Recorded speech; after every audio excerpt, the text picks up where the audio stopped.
I love it. We took 50, but half of them are still asleep, I'm assuming. So, hey, we got a few stories to tell. God did some awesome things down in Panama City Beach. One time my dad said, Grant, you should be careful about how much you use the word awesome, because people will say things like, pizza is awesome. You know what I mean? There's like this, is pizza actually awesome when we use the same word when we talk about God? That's a good point. And I think something that's awesome is something that promotes awe within us.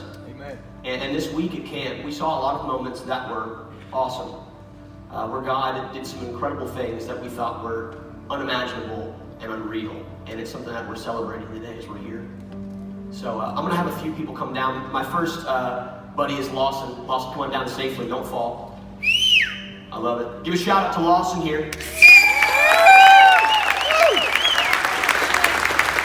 So Lawson here is going into the 9th grade. A lot of you know Lawson. Some of you have not ever talked to Lawson. Lawson's, as you know, not very talkative, but I'll tell you what, when you get Lawson alone in a room with some other boys his age, this guy lights up. He's an amazing dude. His personality is off the charts, amazing. I love spending time with him this past week at camp as a small group leader. And as we were going throughout the week, and I'm just standing on the side praying during the sessions, just saying, God move, God move, God move.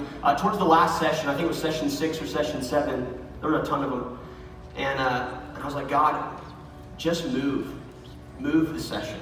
Do something in someone's life. And the speaker on stage, his name was Stuart Hall. And he said, hey, I'm not going to have you pray through a prayer. I'm not going to have you raise your hand and walk out the back.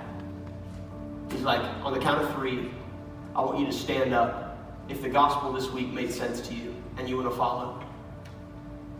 Not only believe, but follow. And I'm just crying at this point. I'm like, God, please do something, please do something, please do something. Thank you, Lord. And on the count of 3, without a hesitation, my boy Lawson stands up, all alone. Just like, boom, stands up.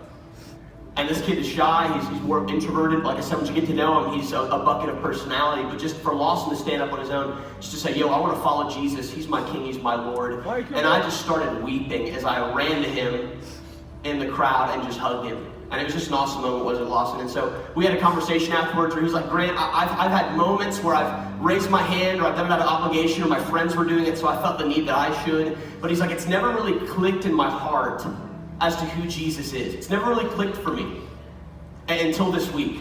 And so I knew when that preacher said, stand up on the count of 3, that it was my time, it was my chance, it was my opportunity. And I'm not only believing in Jesus, but I'm committing myself to follow him, to take up my cross daily, and to be a Christian. And as Lawson and I wept together, we discussed what this looked like. We got him on a reading plan. We're talking about disciplines. We're talking about what this life's going to look like. I just could not help to see this overwhelming joy within Lawson that I had never seen in him before. So if you're a friend or a family member of Lawson today, would you just stand up so we can welcome you? Yes. Everyone obligatory clapping. I love it. You all are incredible. Yeah, we'll wave you back. All right, Lawson. It is my pleasure to baptize you, my brother, in the name of the Father, and the Son, and the Holy Spirit. Get up for Lawson. All right, Clarissa, come on down next. Be careful.